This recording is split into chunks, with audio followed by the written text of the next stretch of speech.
You wanted to take over everything, but you missed it. This apartment was never yours.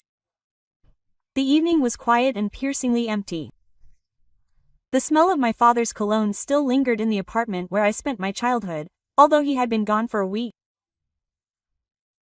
I watched my mother sort through old photographs, occasionally wiping her eyes with a handkerchief. Her hands, once nimble and quick, now seemed so fragile. "Lenachka, maybe we should make some tea?" she asked, looking up at me, in which not only grief but also some kind of incomprehensible weariness was evident. "Do you think Lyosha will come?" my mother asked. At the same time, she tried not to look me in the eye. We rarely talked about my older brother. The last time he showed up at my parents' house was 3 years ago, for only 2 hours, as if he was just checking in. "I think he'll come, after all, it's my father's wake," Lena answered. Mom pressed her lips into a thin line. 40 days is a sacred time, even for a super busy son like my brother, so I decided not to share my thoughts. My mother's heart was already torn into a million little pieces. An insistent knock on the door broke the silence.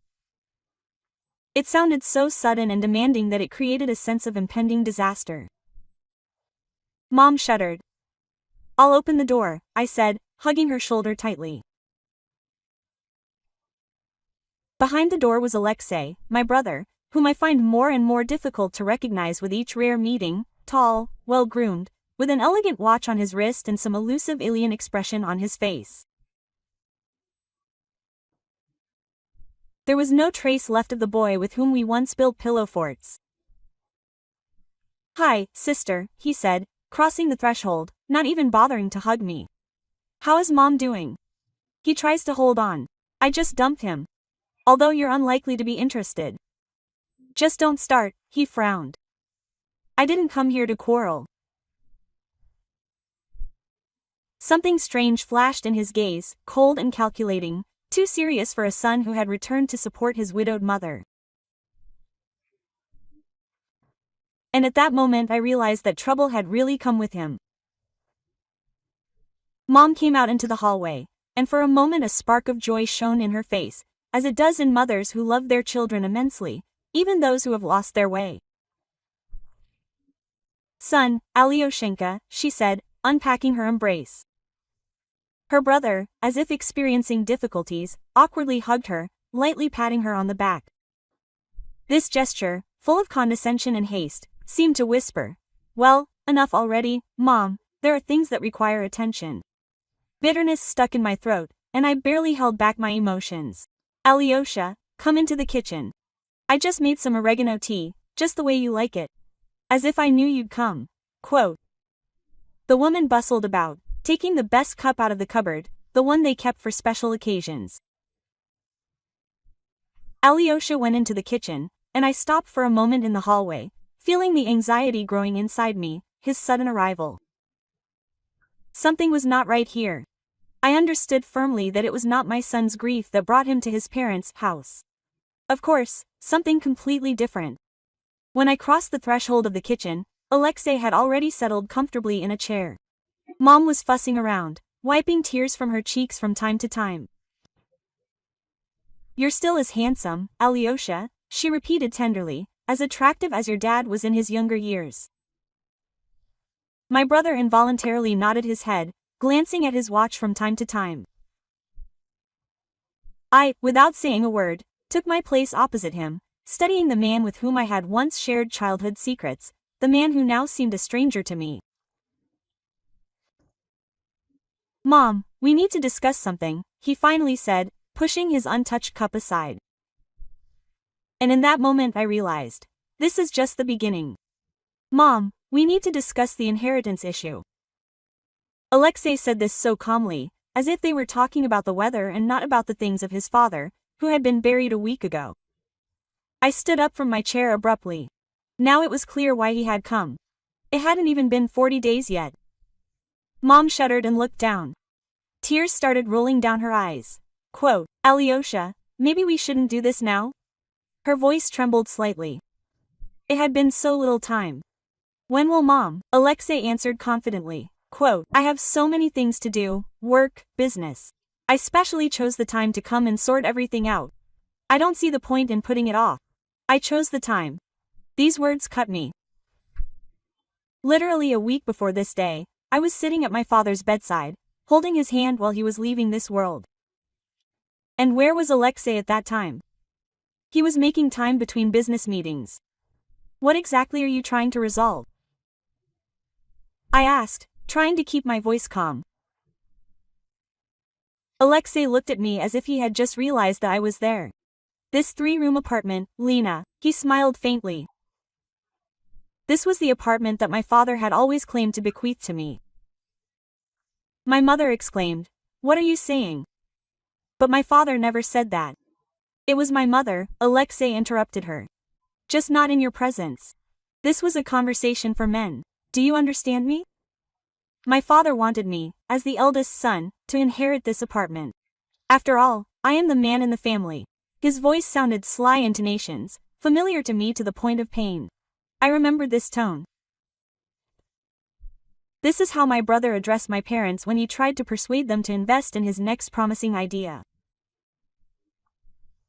When and where did he tell you? I folded my arms across my chest. Maybe during one of those visits, in the last 3 years, Lena, my mother called out to me sharply. Alexei grimaced, as if he was suffering from a toothache. Don't start, sister. We discussed this a long time ago.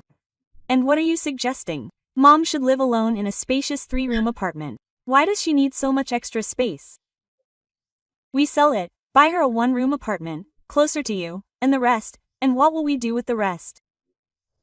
Lena asked. Divide? She could not contain her self-bitter smile. No, most likely you will take it all for yourself, won't you? You are not registered here, he answered sharply to his sister. And I don't want to discuss it anyway. Mom knows perfectly well that Dad wanted me to get the apartment. Alexei turned to his mother, and his gaze became pleading, almost childish. A great actor, as always. I watched as my mother froze for a moment. At 70, she was still the same woman ready to make any sacrifice for the sake of peace in our home, so that her children could smile, even if someone's happiness was built on the suffering of another. Alyosha, it doesn't occur to me that Dad, Mom tried to say. Of course you don't remember. He quickly interrupted her, and his voice became sharp again. In recent years, you and your father rarely communicated, but we, as men, spoke frankly. Do you really think so? You are the one who did not even show up when he needed help, who did not come when the ambulance was taking him away. Who said Lena? Stop, quote. Alexei slapped his palm on the table. I do not have to account for my actions. I worked, earned money, while you played the role of a model daughter. You call this a game? Lena felt tears welling up in her eyes. Played, changed father's diapers when he could no longer get out of bed, fed him with a spoon. Yes, this is a game. Mom suddenly burst into tears, hiding her face in her hands. Please stop, Lena, Alyosha. Father would not want you to quarrel. True, Alexei supported. Father dreamed that everything would be fair. And fairness lies in the fact that I get the apartment. I am the eldest son, I am a man, I am the bearer of family values. These are family traditions. But if it is as you say, then there should be a will. I did not calm down. Where is the will itself? It should be among my father's things. He always claimed that he would put everything in order and write a will in my name.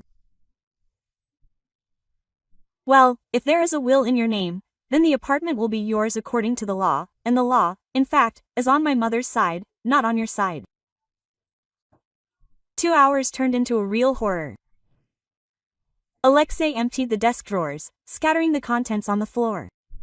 Documents, correspondence, family photos. All this flew around all over the room. I watched this scene, leaning against the doorframe.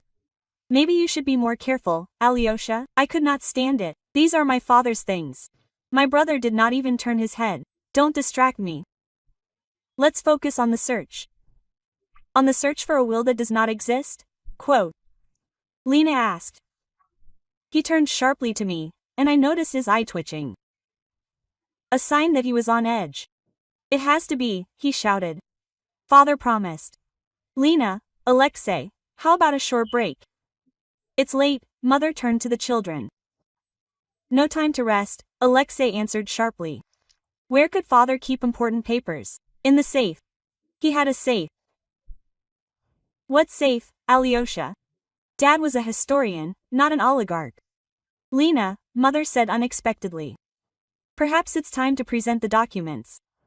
There was an unusual determination in her voice. Alexei looked at Mother. What documents are we talking about? I went to the sideboard, took the envelope and handed it to Mother. What is this? Asked Alexei, frowning. Mother carefully opened the envelope, as if afraid of damaging its contents.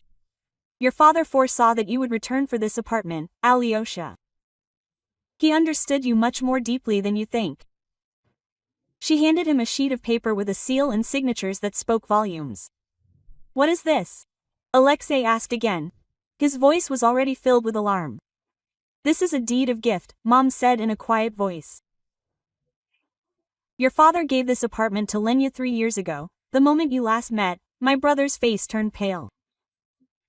As if all the colors of life had disappeared from him. He grabbed the sheet of paper. His gaze pierced the words on the page. Quote, this is a fake, he breathed out. This can't be real.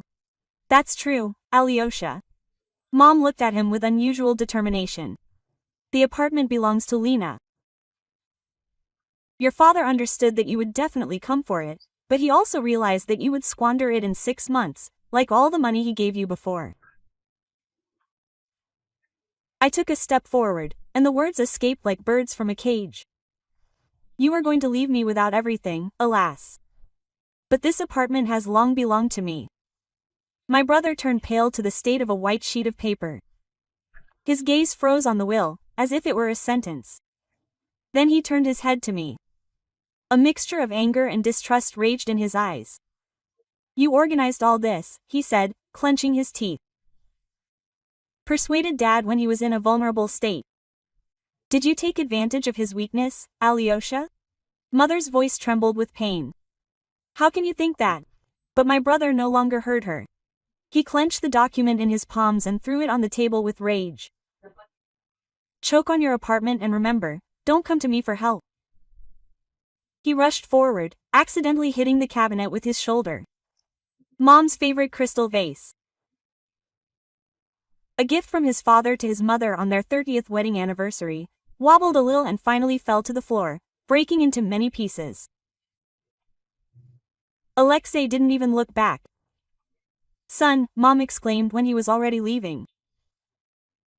The door slammed with such force that it seemed the walls also shook from this sharp blow.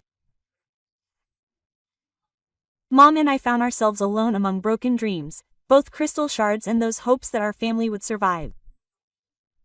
I crouched down, collecting the fragments of the vase. Leave it, Mom said, gently touching my shoulder. Tomorrow we'll do the cleaning. We sat in silence, staring at the wall. I knew what my mother was thinking, about how her children had ended up going their separate ways, about how she was left alone, lost in the chaos, how even in such difficult moments she hadn't managed to bring us together.